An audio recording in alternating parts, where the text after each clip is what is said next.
प्रिय बच्चों, online class में आप सभी का स्वागत है। तो आइए हम लोग आज पढ़ेंगे पद संख्या 6 से 11 तक। पहले हम लोग 1 से 5 तक पढ़ चुके हैं सूरदास के पद में। अब आज पद संख्या 6 से 11 तक देखेंगे, उसकी व्याख्या शब्दार्थ। 6वां है, सखरी मुरली लीजय चोरी, जिन गोपाल किन्हें अपने बस, प्रीत सबने की तोरी, छिन एक घर भीतर निस्वासर, धरत न कबहूँ छोरे, कबहूँ कर कबहूँ अधरन, कट कबहूँ खोसत जोरी, ना जानो कछ मेल मोहनी, राखे अंग अंग भोरी, सूरदास प्रभु को मन सजने, बांध्यो राज की जोड़ी। इस पद में गोपियां आपस में बातें कर रही हैं और वे देखती हैं कि कृष्ण बांसुरी को रात हो या दिन हो अपने साथ ही लिए रहते हैं। तो गोपियों को उस बांसुरी से गाय चीड़ है, तो कह रही है एक गोपी कि सखरी मुरली ली गई चोरी, अय सखी कृष्ण की बांसुरी को चुरा लो, जिन गोपाल किन्हें अपने बस, प्रीत सबने की तोरी, जिस बांसुरी ने गोपाल को अर्थात कृष्ण को अपने बस में कर लिया है और हम सबसे प्रेम को तोड़वा दी।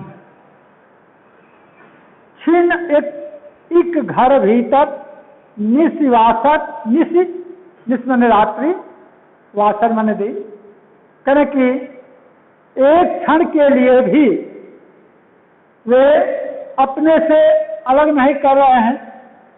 घर के अंदर या बाहर हमेशा बांसुरी को लिए रह रहे हैं। निस्वासा, रात और दिन, धड़कन कबहूँ छोड़ी, उस बांसुरी को रात हो या दिन हो, उस बांसुरी को अपने से कभी अलग नहीं कर रहे हैं।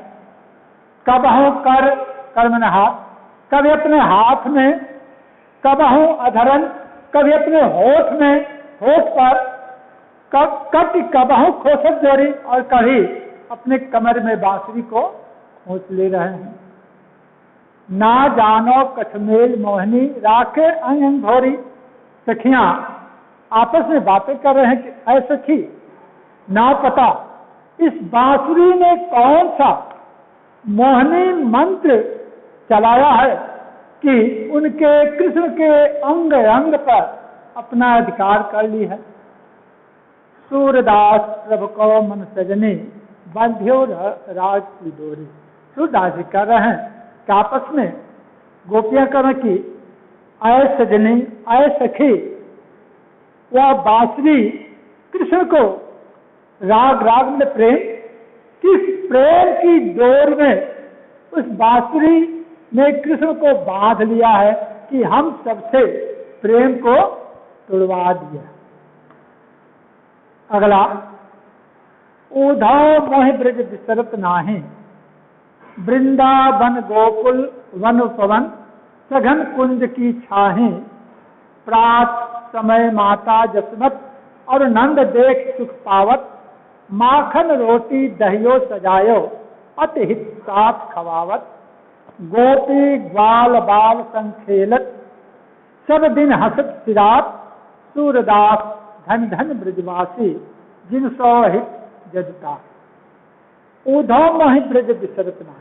जब कृष्ण ब्रज से मथुरा चले गए हैं, तब वहां जाकर के अपने मित्र उद्धव से कह रहे हैं कि हे उद्धव, उद्धव मोहि ब्रज विसरत नाही। हे उद्धव, मुझसे ब्रज भुलाया नहीं जा रहा। वह वृंदावन, गोकुल का वन और उपवन, वन और बगीचा और घने कुंज लताओं की छाया मुझसे भुलाया नहीं जा रहा है।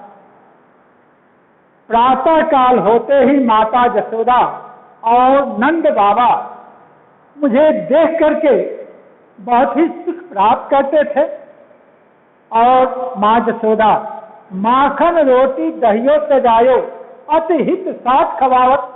माता जसोदा मुझे मक्खन और रोटी और सजा करके वह दहियों में मक्खन और रोटी सजा करके बड़े प्रेम के साथ खिलाती थी।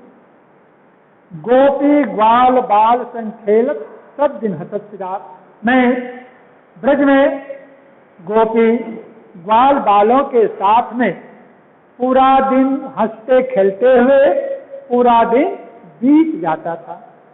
तो दादी कह रहे हैं कि धन धन ब्रजवासी जिनसो हित जटता, वे ब्रजवासी धन्य हैं जिनके साथ भगवान श्री कृष्ण खेला करते थे। जद तात में श्री कृष्ण के लिए आया है सब। अगला, उधव मन न भये 10-20, एक होतो तो गये श्याम संग, को औराधे ईश, इंद्र शिथिल भय केशव बिन, ज्यो देह बिन शीश, आशा लाज रहत तन स्वासा, जीवहि कोट वरीश।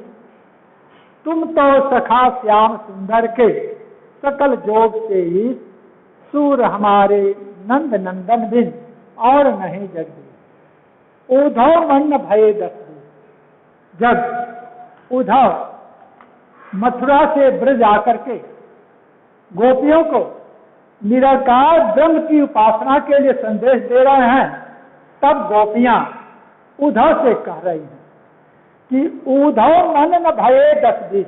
हे उद्धव, हम लोगों का मन कोई 10-20 नहीं है। एक होते तो गयो श्याम संग, कोई और आधे, हम लोगों का मन एक ही था और वह भी श्याम के श्री कृष्ण के साथ चला गया। तो हम लोग किस मन से जिस निरंकार ब्रह्म की उपासना के लिए कर रहे हैं, तब लोग किस मन से उनकी उपासना करें।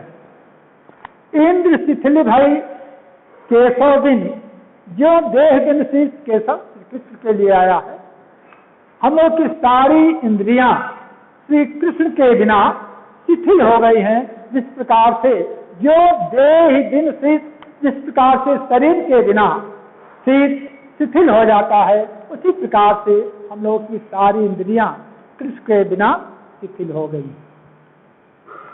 आशा लाज रहत तन श्वासा, जीवहि कोट वरिश। हम लोग की आशा यही लगी है कि वो कभी न कभी वापस आएंगे। इस प्रकार से हम लोग के तन में, हम लोग के शरीर में श्वास चल रही है और इस प्रकार से हम लोग आशा में ही जीवन कोटि वर्ष, हम लोग करोड़ों वर्ष तक जीवित रह सकते हैं। तुम तो सखा श्याम सुंदर के सकल जोग के। गोपियां उद्धव से कह रहे हैं कि हे उद्धव जी, आप तो कृष्ण के परम मित्र हैं और सभी योग साधना करने के योग्य हैं। फिर आगे कर रहे हैं गोपियां कि सूर हमारे नंद नंदन बिन, और नहीं जगदीश। गोपियां कर रहे हैं उद्धव से कि हे उद्धव जी, उस नंद नंदन के बिना, उस कृष्ण के बिना और हम लोग के लिए कोई जगदीश नहीं, ईश्वर, कोई ईश्वर नहीं है या कोई आराध्य देव नहीं है। अगला, उद्धव जाह तुम ही हम जाने, श्याम तुम ही हो नहीं पठयो, तुम हो बीच भुलाने। ब्रज नारिन तो जोग कहत हो, बात कहत न लजाने। बड़े लोग न विवेक तुम्हारे, ऐसे भये अयाने। हम सो कह लई हम सही कह, जिय गुण लेह सयाने। कह अबला कह दशा दिगंबर, मस्त करो पहचाने। साच कहो तुम कहो अपनी सौ, बूझत बात निदाने। सूर श्याम जब तुम ही पठायो, तब न कह मुस्काने। गोपियां उद्धव से कहती हैं कि हे उद्धव, उद्धव जा तुम्हें हम जाने, कि हे उद्धव आप यहाँ से जाइए, आपको हम लोग जान गई। क्या जान गई? श्याम तुम ही हो, कौन है पठयो, तुम हो बीच भुलाने। कृष्ण ने तुम्हें हम लोगों के पास नहीं भेजा है, तुम हम लोगों के पास भूल करके ही आ गए, यानी बीच रास्ते में ही आप भूल गए हैं, आप यहाँ हम लोगों के पास आ गए हैं। ब्रज नारिन तो जो कहते हो बात कहते न जाने, गोपियां कर रहे हैं उधर से, क्या ब्रज नारियों से जो साधना की बातें कर रहे हैं, ये बात कहने पर आपको शर्म नहीं लग रही है? आपको लज्जा नहीं लग रही है? बड़े लोग न विवेक तुम्हारे ऐसे भये आने, करके आप बड़े हो गए, अब बड़े कहने लगे, किन आपके पास विवेक नहीं है, सोचने समझने की क्षमता नहीं है, आप ऐसे ही बड़े कहने लगे हैं। हम तो कहले हम सही कहे, ये गुणलेश से आने करके गोपियां कहती हैं उधर से कि हम लोगों से तो ये बात आपने कह दिया तो हम लोग बर्दाश्त कर ले, किंतु ये बात अन्य किसी से मत कहिएगा। कह अबला कह दशा दिगंबर मत करो पहचाने, कर रहे हैं गोपियां, हम लोग अबला नारी हैं, उस जिस दशा दिगंबर, जिस निराकार ब्रह्म की उपासना के लिए कर रहे हैं, तो हम लोग किस प्रकार से उसे पहचान सकती हैं? साथ फिर गोपियां कुछ नर्म होती है, कहती हैं कि साच कहो तुमको अपनी सौ बूझत बात जाने। गोपियां कहते कि अच्छा उद्धव जी, सच्ची बात हम लोग सौगंध देकर पूछते हैं कि आप सच्ची बात बता दीजिए कि सूर्य श्याम जब तुम ही पठायो तब नए को मुस्काने। जब कृष्ण ने हम लोग के पास भेजा तो क्या वे थोड़ा भी नए को मैंने थोड़ा, मुस्काने में मुस्कुराना, क्या थोड़ा भी मुस्कुराए थे? यदि वे मुस्कुराए होंगे तो आप समझिए कि वे हम लोगों से मजाक किए हैं। फिर अगला पद, निर्गुण कौन देश को वासी, मधुकर कह समझाए सौहदे, बूझत साच नहासी। को है जनक कौन है जननी, कौन नारी को दासी, कैसे वरण वेश है कैसो, की रस में अभिलाषी। पावन गो पुन कियो आपनव, जौर करोगे घासी। सुनत मान है रहियो बावरे, तुर सबे मतनासी। गोपियां उद्धव से कह रहे हैं कि उद्धव जी हम लोग को बताइए कि निर्गुण कौन देश को वासी, जिस निराकार ब्रह्म की उपासना के लिए कह रहे हैं, वे निराकार ब्रह्म किस देश के वासी हैं, किस देश के रहने वाले हैं? फिर कह रहे हैं उसी समय एक भंवरा उड़ते हुए निकल रहा है, तो उसको संकेत करके गोपिया करे कि मधुकर कहीं समझाए सौहदे, अय मधुकर, अय भंवरे, तुम्हें सौगंध है कि हम लोग को समझा दो कि बूझत साच न हंसी, हम लोग सच्ची बात पूछ रहे हैं, कोई हंसी नहीं कर रहे हैं। को है जनक कौन है जननी, जनक मने पिता, जननी मने माता, कर कौन नारी को दासी, कर कि को है जनक, कौन उनके पिता हैं, कौन उनकी माता है, कौन उनकी पत्नी है और कौन उनकी दासी है। कैसे वरण, उनका वर्ण है, वर्ण कैसा है, वेश है कैसे, उनका वेशभूषा क्या है, किस रस में अभिलाषी, और वे किस रस को चाहने वाले हैं। पावन गे पुण्य कियो आपने, जौर करोगे घासी, घासी मैंने यदि झूठ बोलना है, यदि आप झूठ बोलेंगे तो अपने करने का फल अवश्य ही पाएंगे। सुनत मौन मैं रहियो बावरव, सुर सबे मतनासी। इतनी बात जब उद्धव गोपियों के द्वारा सुनते हैं तो वे एकदम चुप हो जाते हैं, वे बावने से हो जाते हैं। सुर सबे मतनासी, मानो उनकी मति, उनकी बुद्धि क्षीण हो गई, वे पागल की भांति हो जाते हैं। अंतिम पद है, संदेशो देवकी सौ कहियो, आ तो धाय तिहारे सुत की, माया करत ही रहियो, जतत देव तुम जानत उनकी, तो मोह कहियावें, प्रात होत मेरे लाल लड़ैते, माखन रोटी भावे, तेल बटनाओ और तातो, जल ताहि देख भय जाते, जोई जोई मांगत सोई से देख, क्रम क्रम करके नहाते, सूर पथिक सुन मोह रैन दिन, बढ़ियो रहत पुरसोट, मेरे अलख लड़े तो मोहन, वह करत संकोच। संदेशो देवकी सो कहिए। एक पथिक जब रास्ते से गुजर रहा है, तब यशोदा संदेश भेज रहे हैं वहां पर, कह रहे कि संदेशो देवकी से कहियो, कि मेरा संदेश देवकी से कह दीजिएगा।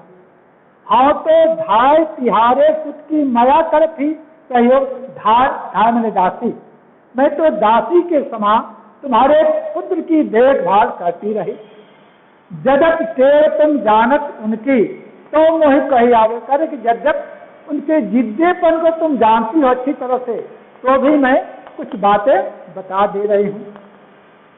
प्रात होत मेरे लाल लड़ैते, माखन रोटी भावे, करे कि प्रातः काल होते ही मेरे लाल को मक्खन और रोटी बहुत ही अच्छा लगता है।